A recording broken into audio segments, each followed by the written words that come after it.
ব্রত কথা পাঠ করা শুরু করছি।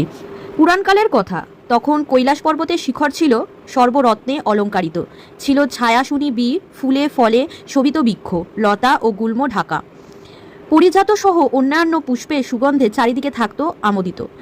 এখানে সেখানে দল বেঁধে নৃত্য করে বেড়াত অপ্সরারা, ধ্বনিত হয়ে আকাশগঙ্গা তরঙ্গ নিদাদ। ব্রহ্মার্ষিদের কণ্ঠ থেকে শোনা যেত বেদধ্বনি।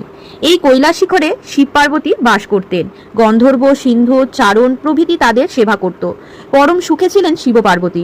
একদা পার্বতী শিবকে প্রশ্ন করেন, ভগবান, আপনি ধর্ম, অর্থ, কাম ও মোক্ষদাতা, আপনি কোন ব্রত বা তপস্যায় সন্তুষ্ট হন? দেবী পার্বতীর কথা শুনে শিব বললেন, দেবী, ফাল্গুন মাসের কৃষ্ণপক্ষে চতুর্দশী তিথির রাত্রিকে শিবরাত্রি বলা হয়। এই রাত্রিতে উপবাস করলে আমি অত্যন্ত সন্তুষ্ট হই। স্নান, বস্ত্র, ধূপ, পুষ্প ও অর্চনায় আমি যতটুকু সন্তুষ্ট হই তার চেয়ে বেশি সন্তুষ্ট হই শিবরাত্রির উপবাসে।